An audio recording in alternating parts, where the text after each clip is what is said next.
What's up, y'all? Good morning. This is the day the Lord has made. We shall rejoice and be glad in it. So I just got me about a little over a mile and a half in, about 13, little less than 13 and a half per mile. So my goal this year is to run a 5K straight through. Not really focused on time right now, but I think I am tracking my time to see how fast my miles are so I can eventually get faster. For those that don't know, I ran collegiate track. Excuse me. I ran collegiate track, 110 and 400 hurdles. So I've never really been a mile guy, and of course, I'm not really in mile shape.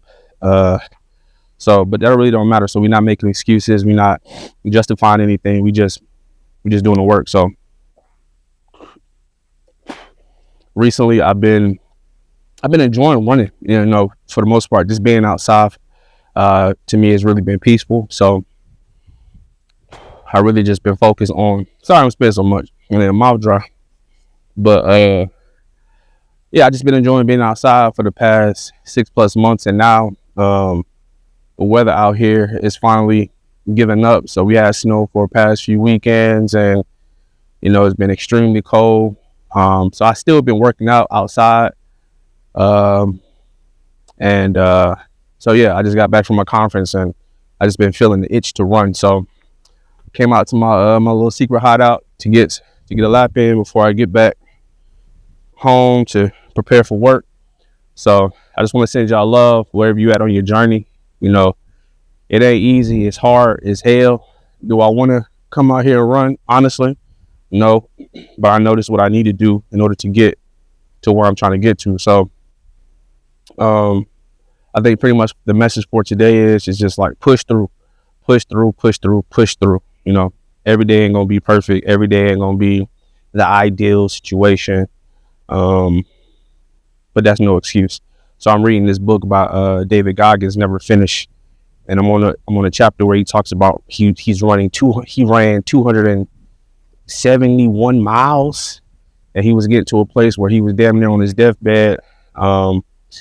And he had an additional 40 miles that he needed to run to complete the race. And I'm at a section where he finally got back up to after he came out of the hospital after he rested for like 4 days. So I think he had like 110 hours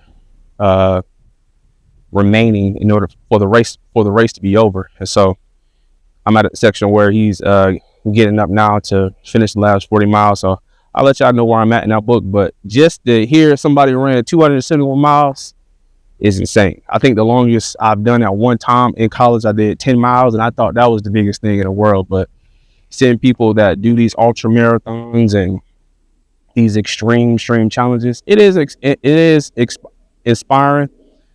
And so I think I use those things as like motivation. It's like, well, damn, if there's somebody out there in the world that's been able to do and or accomplish something, I just look at myself and be like, shit, I can do it too. You know what I mean? I've always been that type of person.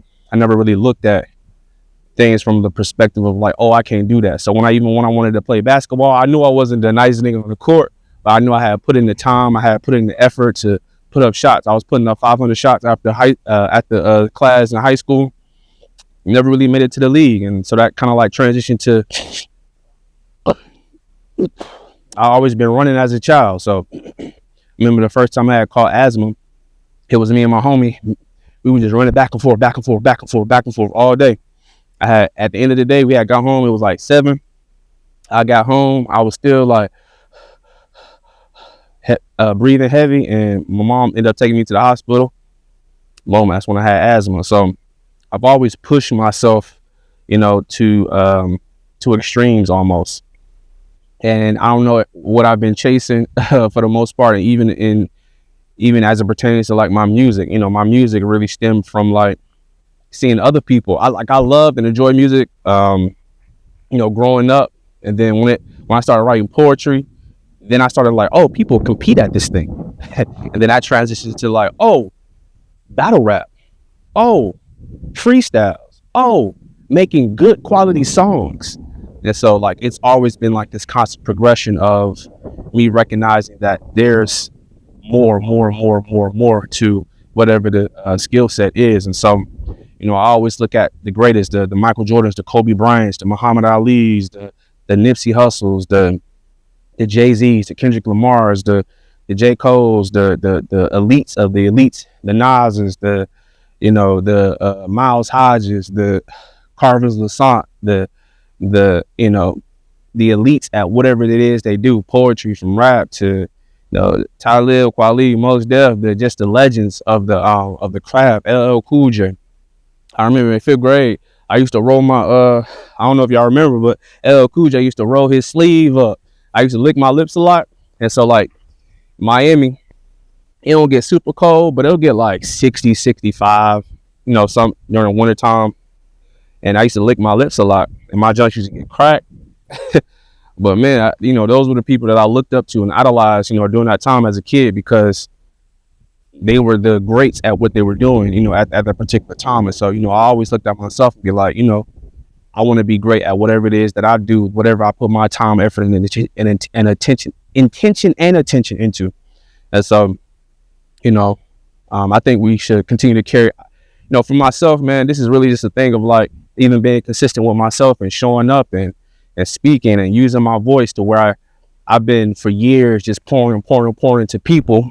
And now it's just a thing of like sharing some of my worldly experiences, some of my life experiences as a means to like help and provide somebody else with some type of clarity and focus in whatever part of the journey you in, especially for my daughter, man.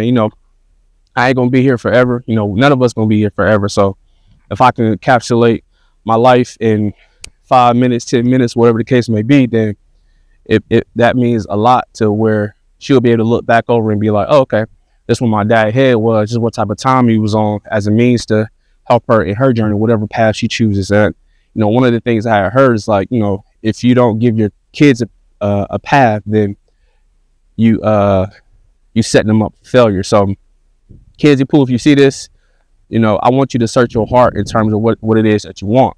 Me and your mom, we're going to take it as far as we can, and we're going to provide you with the resources and opportunities to put yourself in the best position, financially, mentally, spiritually, and physically. And so me showing up for myself is showing you like, hey, you need to also show up for yourself as well, because ain't nobody going to do it for you. You know what I'm saying? We have to, again, at the end of the day, be our biggest advocate. And the more we advocate for ourselves, the more we empower ourselves, the greater the chance of people being inspired by our story, and hopefully just giving them space to do the same for themselves. And so, again, my name is Marc Clark. For those who don't know, shout out. I got to get back. I love y'all. For sure, man. We out.